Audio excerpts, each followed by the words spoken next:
ఒకరోజు అర్జున్ అనే బాలుడు తన ఊరికి దగ్గర్లో ఉన్న అడవిలో వాకింగ్కు వెళ్లాడు. అతను చెట్లలో లోతుగా తిరుగుతున్నప్పుడు అతను మెరిసే ఆకుపచ్చ ఆకులతో ఒక పెద్ద పాత చెట్టును చూస్తాడు.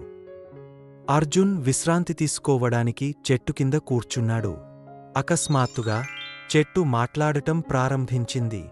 హలో అర్జున్ అని సున్నితమైన గొంతుతో చెప్పింది. అర్జున్కి ఆశ్చర్యం కలిగింది కానీ భయపడలేదు. ఎవరు నువ్వు? అని అడిగాడు. నేను మాట్లాడే చెట్టును. నేను చాలా సంవత్సరాలుగా ఇక్కడే ఉంటున్నాను. నాకు అడవి రహస్యాలన్నీ తెలుసు అని ఆ చెట్టు సమాధానం చెప్పింది. అర్జున్ ఆసక్తిగా ఉన్నాడు. నాకో రహస్యం చెప్పగలవా? అని అర్జున్ అడిగాడు. అప్పుడు చెట్టు నవ్వుతూ, అర్జునా, నీ చుట్టూ చూడు. అడవిలో జీవితం మరియు అందముంది. ప్రతి పువ్వు, ప్రతి పక్షి మరియు చిన్న కీటకానికి కూడా దాని సొంత కథ ఉంటుంది.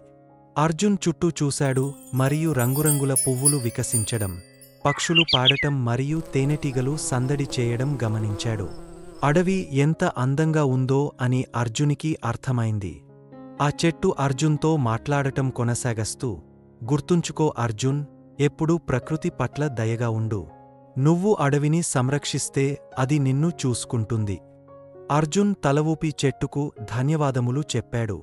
అడవిని కాపాడేందుకు ఇతరులకు కూడా అదే పని చెబుతానని అర్జున్ హామీ ఇచ్చాడు. అర్జున్ ఇంటికి తిరిగి వెళుతున్నప్పుడు మాట్లాడే చెట్టుతో అతను ఒక ప్రత్యేకమైన స్నేహితుడిని సంపాదించాడని అతను సంతోషంగా మరియు గర్వంగా భావించాడు. ఆ రోజు నుండి అర్జున్ తరచుగా ఆ చెట్టును కలుసుకుంటూ, అడవిలోని అద్భుతాలను గురించి మరింత తెలుసుకుంటూ తన స్నేహితులతో కథలను పంచుకున్నాడు. మీకు ఈ అందమైన కథ నచ్చితే ఈ వీడియోకి లైక్ చేసి మరియు సబ్స్క్రైబ్ చేసుకుంటారని కోరుకుంటున్నాను.